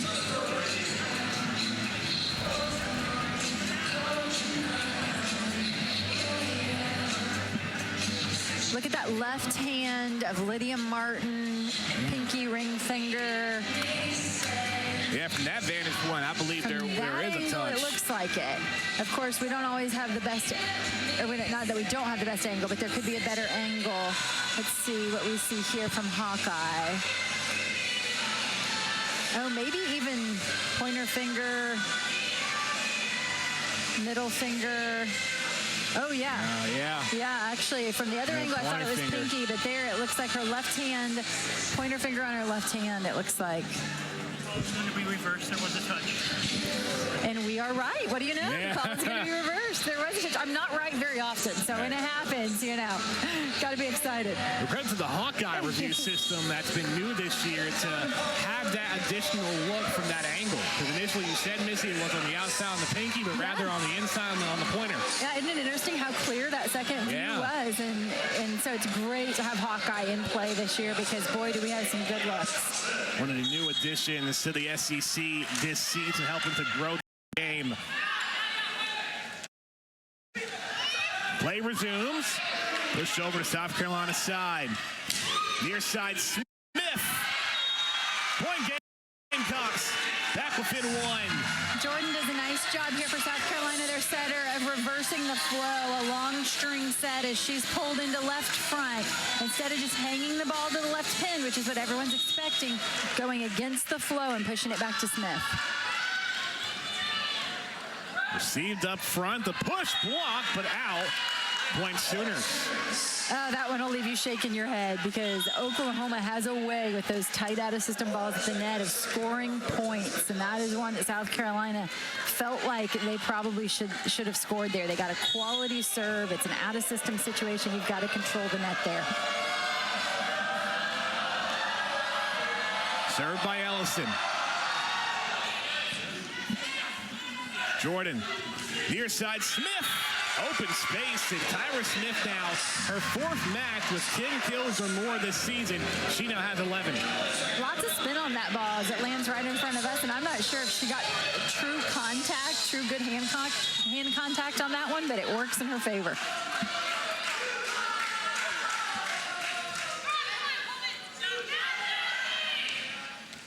Outside, oh, what a pancake.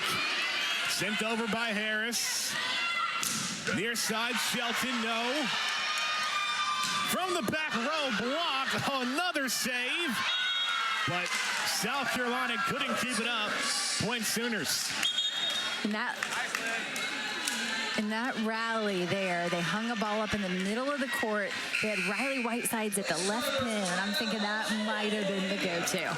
Immediate timeout, Oklahoma up 15-13. Can they send it to a 5th set? Find out after the break on the SEC Network.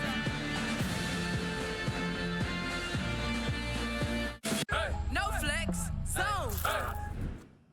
SEC Network will have our first men's basketball game of the season. A charity fundraising exhibition matchup between Bill Self and #1 Kansas and John Calipari and number 16 Arkansas. His first as the Razorbacks head coach. Coverage begins at 9 Eastern, 8 Central, right here on SEC Network and the ESPN app. Out of the media break, Oklahoma a 15-13 lead in set 4. Good defense being played on both sides. Sliding in the dig is Shelton. Near side, Gibson the tip. And the run continues for the Sooners. You have seen the momentum shift here for Oklahoma compared to what we saw in sets 2 and 3, Missy. Yeah, I think Oklahoma has done a good job of getting their middles back involved, and now all of a sudden it's opened things up a little for the Pins, make it a little easier, and you're harder to defend when you're less predictable. Well, that has been the thing we have talked about ad nauseum throughout this day. Yeah. You can't have your momentum stalled by a service error, and that is now 15 for the Sooners here today. Only 4 aces to show for it, and that's not necessarily the entire picture, because if you're creating out-of-system looks that are easier to defend, then the coaches are happy about that. But as you said, it feels like sometimes you create this big momentum swing and you just kill it. Shelton off the tape. Whitesides blocked.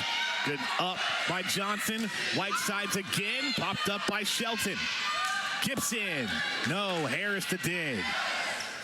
Running in. Johnson. Point Gamecocks. And both Johnsons and Riley Whitesides have had great success out of middle back. Remember, this is an Oklahoma team that likes to put 3 blockers up and really put pressure on the left side attacker. So that middle back swing can actually almost be a more open net for them. They're swinging aggressively. Mississippi State and Missouri coming up next following this match. A service error from South Carolina. And I think the big thing for Oklahoma was that timeout that was called late in set 3 by head coach Aaron Mansfield just to get his team back in order for this 4th set. Yeah, I think so. It's looked much different since then. And as we said, sometimes it's not about what's on the scoreboard, but it's about emotional and momentum and what's happening. Whitesides stopped up front. Second time. Violation. Point Gamecocks will say net. And it won't matter because that ball was down, perfectly placed by Riley Whitesides. They got 1 contact on it, but I think that's all they would have been able to get. As Riley Whitesides battling that triple block and doing it quite well with 15 kills, make it 16, 300 hitting efficiency. Gamecocks within 1. Gibson got it in front of Harris.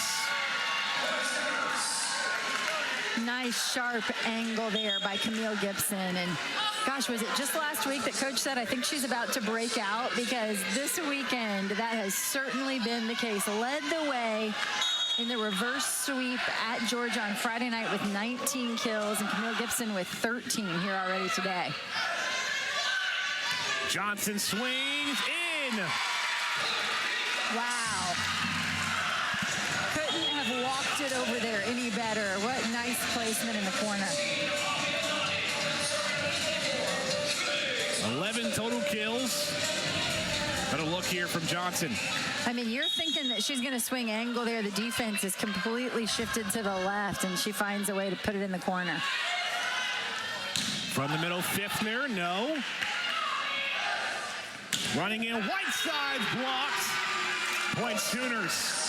Kari Geisberger staying at the left pin that time, and you would think that Riley Whitesides is expecting the smaller block to be to that side. She's swinging that way, and Kari Geisberger takes away that backcourt kill that we've seen South Carolina have so much success with. We hadn't talked much about Geisberger's blocking, but now a season-high tying 7 blocks today. From the middle, and how about the response from Abi Anadi? Gamecocks back within 1. And Oklahoma does a great job getting help from left front. Shelton, they put 2 blockers up against Anadi, and she powers through.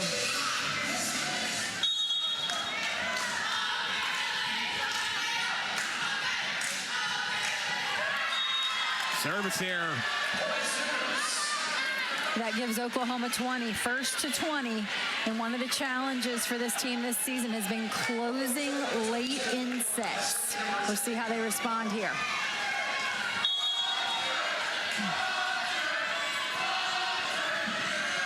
Kimoha the serve. From the middle, Anadi. Gamecocks back within 1 again. Riley Whitesides nails the pass. She's been really solid in serve receive this year. Plays a great middle back in terms of the ground that she covers and just her ability to keep this team in system. From the middle, Lydia Martin connects. Lydia Martin stays aggressive no matter where the pass is. This is a team in what they call medium passes. They are going to find their middle. And some of that has to do with how willing is the middle to come in hard in those situations. And Lydia Martin comes and gets that one. You may see a lot of strategy going forward. Both the Sooners and the Gamecocks have both their timeouts here in set 4. Wow. Served by Ellison. Near side, Smith. Point Gamecocks. Another good setting choice by Jordan. You saw that as soon as that ball left her hands, there was going to be some open net for Smith. It was a nice, fast, flat set that was able to beat the block. Here's our first timeout called in the set. Both the Gamecocks and the Sooners will talk things over. So for Aaron Mansfield, who used that timeout late in set 3, using another timeout late in set 4, Oklahoma's held on to a lead, but it seems like every time they get ahead, South Carolina is right there battling back and forth. What's the message from Mansfield and Sooners and Tom Mendoza for the Gamecocks, Missy?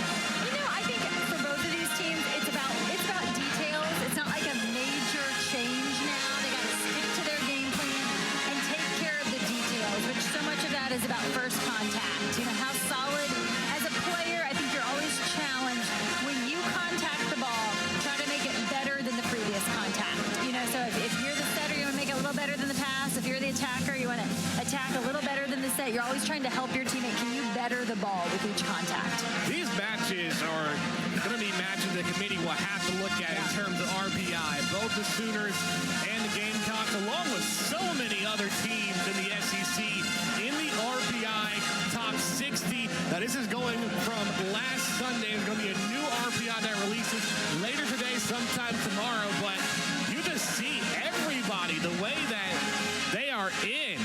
I mean, Texas leading the way at 7, but you just look on the backside, the second half of the graphic, Florida, Georgia, South Carolina, Oklahoma. I mean, they're still in the hunt. Yeah, once you hit that 40 mark, you see about 6 SEC teams there from 40 to 60, and so much will be shuffled in the next 2 weeks as these teams play each other. So I am just so curious. The next 2 weeks of volleyball, I've looked ahead at the SEC schedule, and it is toss a coin kind of volleyball. Yeah. I'm going to results every night after matches, not to confirm who won, but with curiosity as to who won those matches. So out of the timeout, it was actually called by South Carolina. Martin couldn't get that one over. Pushed in the back by Shelton. Whiteside's no. Shelton, yes. A little bit of an X play there. Martin comes in so hard, which is something she does regularly well, and so you expect her to get the set. And Peyton Chamberlain hangs it right up over her shoulder to Shelton coming in off the edge, and that is so difficult to defend. Riley Whitesides at one point during that rally thought that there was a net violation. During the rally, she actually called for it, and so we'll see here.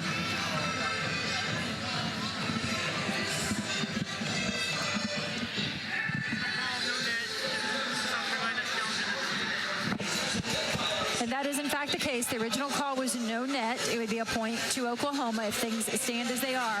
But South Carolina is challenging that there was a net violation during that rally. And it wasn't on the final play of that rally. It was during that rally. I saw Riley Whitesides actually make a motion saying that she thought Oklahoma had been in the net. This is the big challenge here because if it gets reversed, we're tied at 21. Yeah.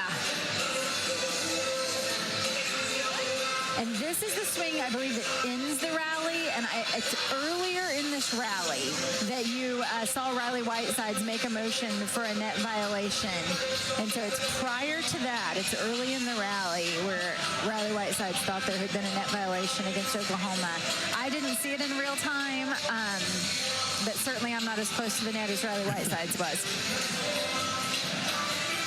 Seeing the challenges pick back up. We saw a lot in the first two sets, mainly from Oklahoma's side. Now Tom Mendoza getting involved in the mix. Yeah. And if this does go to a fifth set, both teams will get an additional challenge, which will help Aaron Mansfield and the Sooners. I will say this is the least friendly net I've seen all year. The number of net violations. It also, I think, speaks to how physical these teams are and how important they know that block touches and slowing down the opponent's attack. I think the speed of the offenses will often draw the block into the net. And I think this is where Riley Whitesides felt that Oklahoma, it would be 22's Lydia Martin, she felt like there was a net violation at that point in the rally. So with the Hawkeye review here, you see Martin, and it is going to go in South Carolina's favor. I mean, you just wait until you hear the response from the crowd inside the Carolina Volleyball Center.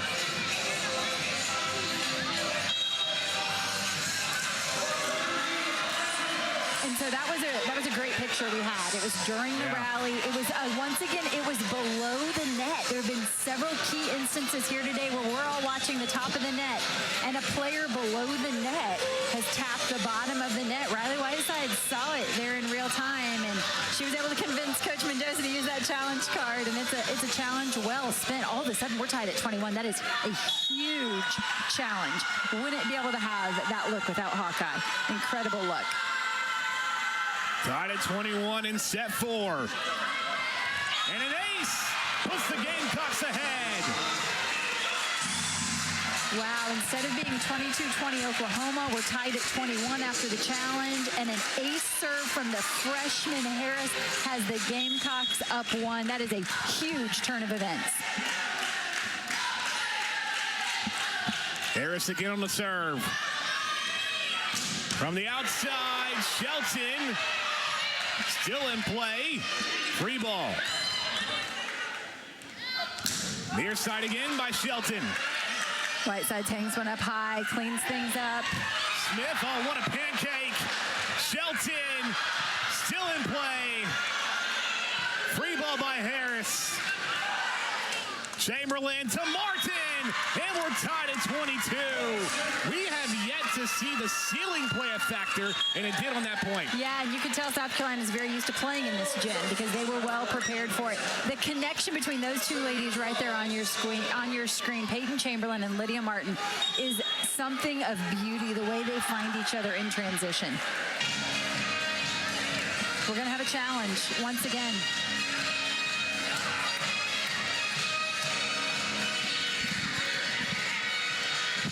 I believe it's on the pancake beginning. And that is the case. The original call was a good pancake. South Carolina is challenging that on that pancake play by Oklahoma that the ball hit the floor. Well, either way, the defense has been spectacular to watch throughout the day. Yes. You got to wonder what Coach Mansfield's thinking. Does he use all of his challenges early, and Tom Mendoza keeps on getting his challenges right back? Yeah, and we've had net challenges and pancake challenges today. We have stayed away from a lot of touch calls. I think we had one of those. But these are absolutely key moments in this match. And we saw a challenge moments ago go South Carolina's way that was wildly important, and this one just as important. Well, that looked like a clean pancake from Callie Kimoha for Oklahoma.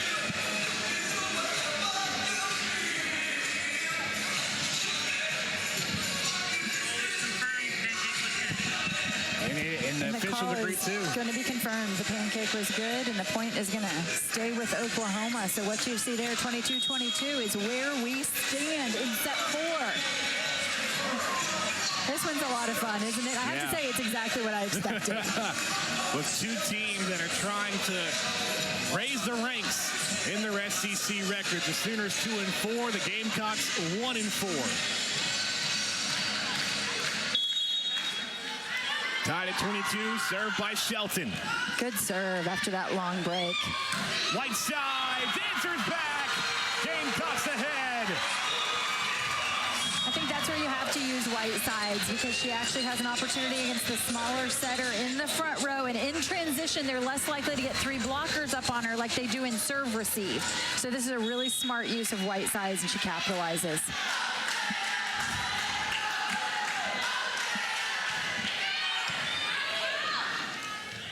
Near side, no luck from Gibson. Whitesides. Oh, still in play. What resiliency. Whitesides makes it match point. And the effort from Oklahoma can absolutely not be faulted. Our desk is literally pushed into our lap as the Oklahoma players come flying this way.